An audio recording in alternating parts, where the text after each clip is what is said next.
A few years back, I discovered the man on the front of the book, The D-Day Companion, was my great-grandfather. For the longest time, I believed that there wasn't anybody in my family who had gone to war.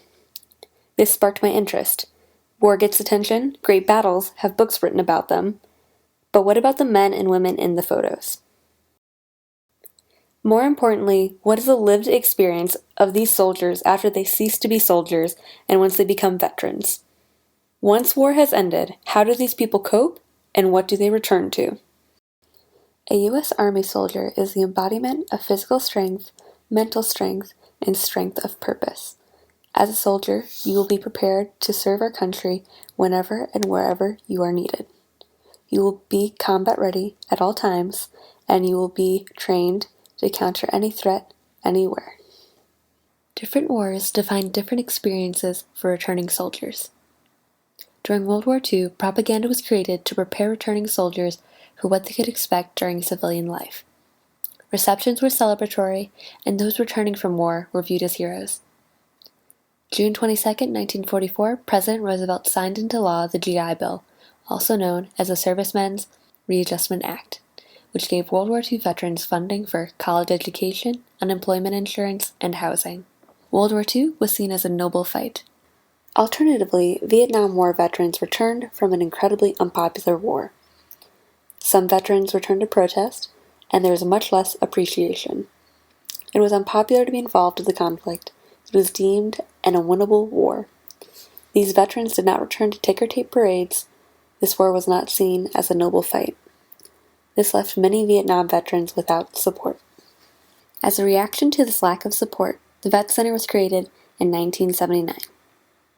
Its purpose was to be a resource for veterans and help them readjust to life as civilians and deal with PTSD. I sat down with the Des Moines Vet Center outreach specialist John Lavelle to gain more insight to this returning home experience. Our primary mission is to serve combat veterans, and for those, mainly our population now is OEF, OIF, Operation Enduring Freedom, Operation Iraqi Freedom, representing both Afghanistan and Iraq respectively. I was in Iraq in 08, 09, came back and went to work 2 weeks later. So not the appropriate approach for everyone. Worked for me, but when we talk about developmental phases, namely reintegration, readjustment.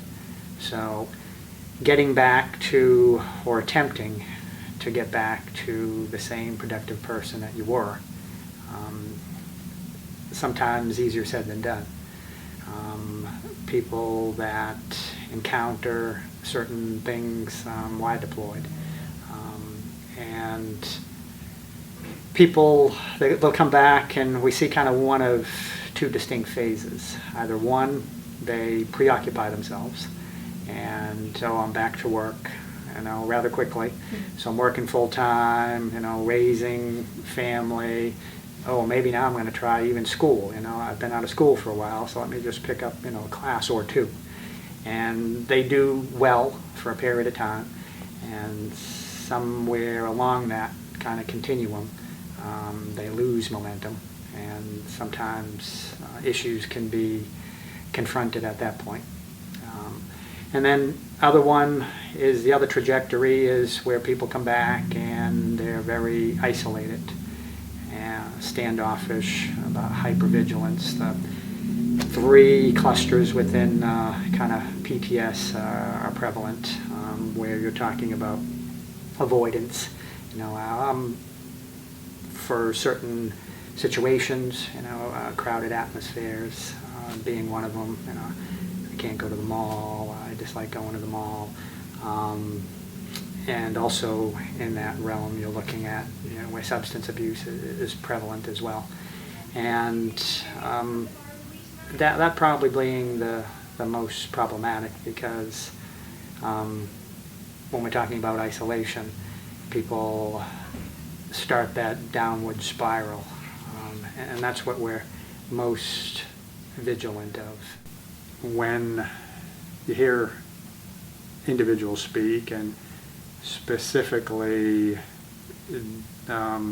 former Vice Chief of Staff General David Corelli. And he always refers to it as PTS. He never uses the D, post-traumatic stress, to avoid that kind of stigma. Now, yes, it's in DSM-5, clinical coding. You need this for diagnosis, but he never uses that when you hear him speak. He heads up an organization called One Mind now, and he's still very visible. But I think it's good in that regard, in that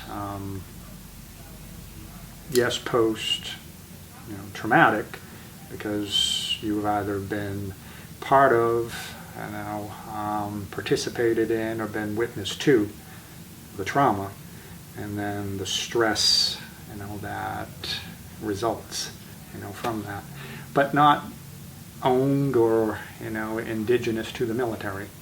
The same studies are done on car accident victims and people that may experience other traumas as well.